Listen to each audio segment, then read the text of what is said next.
I'm about to show you how a cryptocurrency mining company that nobody heard of 3 years ago has positioned itself to become the Lehman Brothers of the AI crash. CoreWeave started by mining Bitcoin in basements and server farms. Today, they're lending billions of dollars to AI startups with no revenue, no profits, and no realistic business plans. And when this house of cards collapses, American taxpayers are going to be left holding the bag just like we were in 2008. The warning signs are flashing red right now. The cost of insuring against CoreWeave, defaulting on their debt, has increased by nearly 60% in just 2 months. That insurance has a name you should remember from the last financial crisis: credit default swaps. The same financial weapons that nearly destroyed the global economy in 2008 are back, and they're being used to bet against the very companies that have inflated the AI bubble to unprecedented levels. But here's what makes this situation so much more dangerous than anything we saw leading up to 2008. CoreWeave and companies like them aren't just lending money. They're creating artificial demand for an entire industry. They're financing AI infrastructure projects based on speculative future returns, while simultaneously profiting from the construction and operation of that infrastructure. It's like if mortgage brokers in 2006 had also owned the construction companies building the houses and the banks, collecting the payments. Let me walk you through exactly how CoreWeave transformed itself from a crypto mining operation into what one analyst calls the most aggressive lender in the AI infrastructure space. This isn't just another tech company story. This is the blueprint for how the next financial crisis will unfold, and why ordinary Americans who never invested a penny in AI will still pay the price when it collapses. CoreWeave's transformation tells you everything you need to know about how financial bubbles evolve and metastasize. In 2017, they started as Ether Mining, a company that used computer hardware to mine Ethereum cryptocurrency.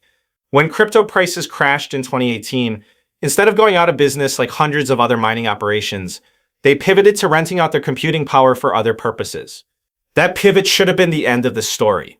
A failed crypto company becomes a modest cloud computing provider, maybe employs a few dozen people, generates some revenue from businesses that need extra processing power.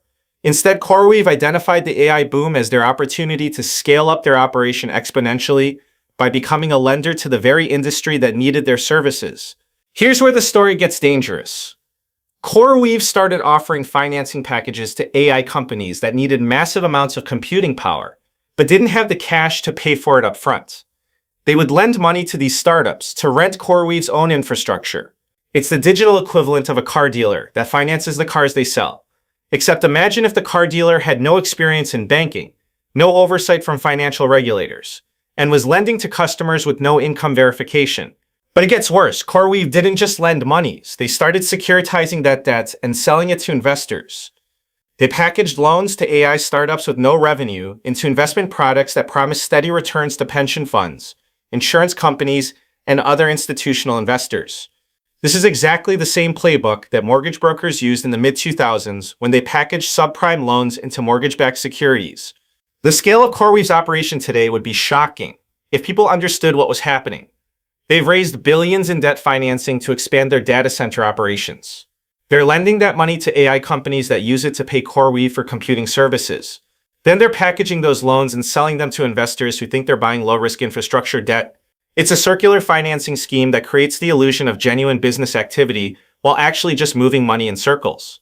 And just like the mortgage brokers of 2006, CoreWeave has every incentive to make as many loans as possible, regardless of whether the borrowers can actually pay them back. They make money from origination fees when they issue the loans. They make money from service fees when borrowers use their infrastructure. They make money from securitization when they package the loans and sell them to investors. The only thing they don't make money from is careful underwriting and risk management. One analyst described CoreWeave's lending practices as reminiscent of the most aggressive mortgage providers during the financial crisis, who specialized in ninja loans. No income, no job, no assets. These are loans made to AI startups that have never generated revenue, have no clear path to profitability, and exist primarily to chase speculative technological trends that may never materialize into viable businesses. But here's what makes CoreWeave potentially more dangerous than Lehman Brothers was in 2008. Lehman was primarily a middleman. They packaged and sold mortgage securities, but they didn't control the underlying housing market. CoreWeave, on the other hand, is simultaneously the lender, the service provider, and the infrastructure owner. When their borrowers fail to pay back their loans, CoreWeave will repossess their own data centers that the borrowers were renting from CoreWeave. This creates a perverse incentive structure where CoreWeave benefits from making loans even to companies that will inevitably default. They collect origination fees and service charges up front. When the borrower defaults, they get their infrastructure back and can rent it to the next speculative AI startup. And throughout this process, they've sold the default risk to institutional investors who thought they were buying safe infrastructure debt.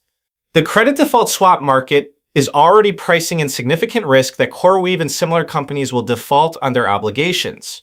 Credit default swaps are essentially insurance policies that pay out if a company goes bankrupt.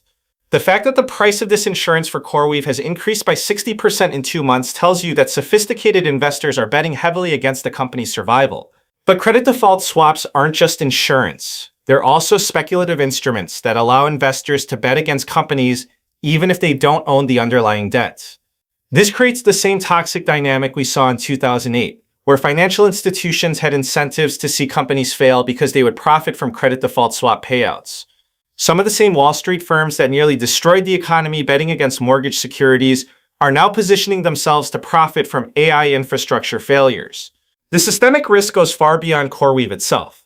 They're part of a broader ecosystem of AI infrastructure lenders that have emerged to finance the speculative build-out of data centers, chip manufacturing, and cloud computing capacity. Companies like Lambda Labs, Crusoe Energy, and Applied Digital are all following similar business models: raise debt capital, lend to AI startups, securitize the loans, and hope the music doesn't stop before they can cash out. This infrastructure lending boom has created artificial demand throughout the AI supply chain. NVIDIA's massive revenue growth over the past 2 years isn't just from organic demand for AI chips, it's from debt finance demand created by lenders like CoreWeave.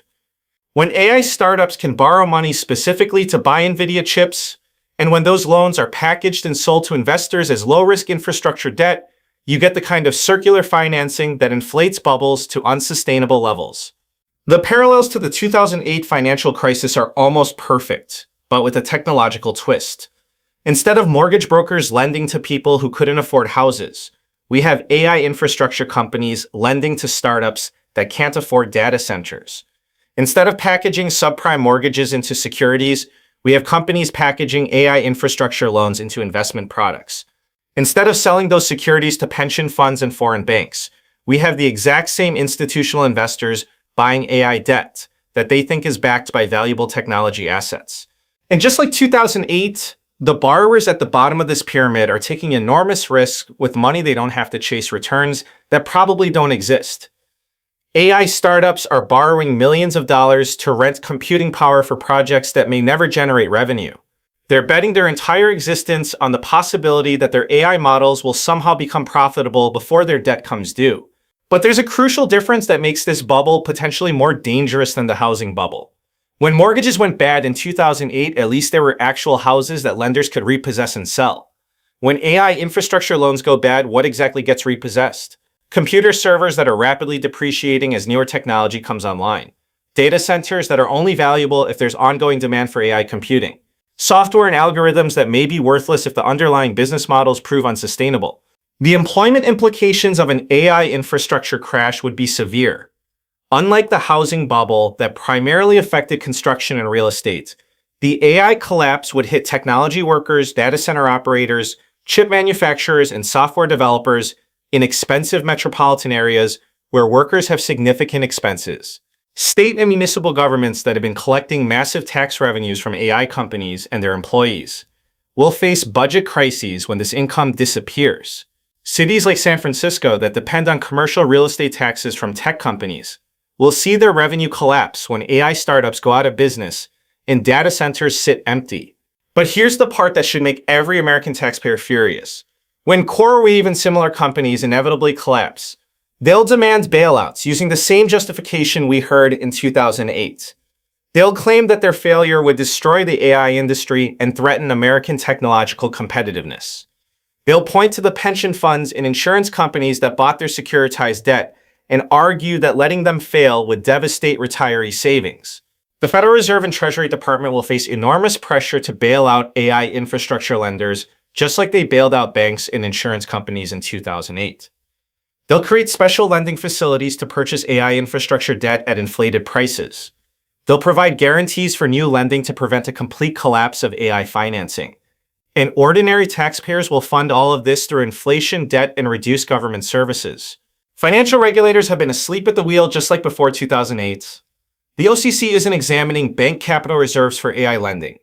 The FDIC isn't stress testing for AI losses. The SEC isn't investigating whether AI infrastructure debt marketing includes accurate risk disclosures. Congress has shown no interest in understanding the systemic risks created by AI infrastructure lending. Banking committee hearings focus on encouraging technological innovation rather than preventing the kind of speculative excess that could trigger another financial crisis. Politicians from both parties are more concerned with ensuring that America leads in AI development than with protecting taxpayers from another bubble-driven economic collapse. The lending standards used by CoreWeave would have been considered reckless even during the housing bubble peak. They make loans based on projected AI revenues that may never materialize, accepting as collateral technology assets that may become obsolete within months. But because these loans are packaged and sold to investors as infrastructure debt rather than technology speculation, they're being treated as low-risk investments by pension funds, insurance companies, and other institutional investors. This is the same misrepresentation that allowed mortgage-backed securities to receive AAA credit ratings even when they were filled with subprime loans. The credit rating agencies that failed so spectacularly in 2008 are making the same mistakes with AI infrastructure debt. Moody's, Standard & Poor's, and Fitch are giving investment-grade ratings to securities backed by loans to companies that have never generated revenue. They're using complex mathematical models that assume AI demand will continue growing exponentially, just like they used models that assumed housing prices would never decline nationally. International exposure to AI infrastructure debt creates global systemic risk. European banks, Japanese insurance companies, and sovereign wealth funds have invested in securities backed by American AI infrastructure loans. When this bubble bursts, it will create worldwide financial instability. CoreWeave's business model represents everything that's wrong with our financial system's approach to technological innovation. Instead of allowing market forces to determine which AI companies deserve funding based on their potential for generating real economic value, we have debt-financed speculation that creates artificial demand and inflated valuations throughout the industry. Private equity firms have also entered AI infrastructure lending, using leverage buyouts to acquire data center companies that they load with debt to finance expansion. This creates over-leveraged corporate structures that worsen credit crunches when companies can't refinance debts. University endowments and nonprofit foundations are being targeted with AI infrastructure debt marketed as ESG-friendly investing because data centers can use renewable energy. These institutions risk money donated for education and charity on speculative lending to revenue-free companies. The wealth inequality implications of the AI infrastructure bubble are staggering. When it collapses, the wealthy individuals and family offices that were smart enough to avoid AI speculation will be in position to buy valuable assets at fire sale prices. Working families whose retirement accounts are loaded with AI infrastructure debt will see their life savings wiped out and will be forced to sell their homes and other assets just to meet basic living expenses. This is the biggest wealth transfer in American history. And it's happening right now while regulators, politicians, and financial media pretend that everything is fine. CoreWeave and companies like them are not innovative technology firms. They're predatory lenders using the AI boom to justify the same kind of reckless speculation that nearly destroyed the economy in 2008.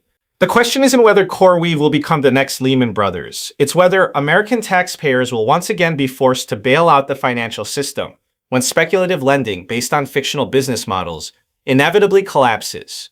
And based on the regulatory response so far, the answer appears to be yes.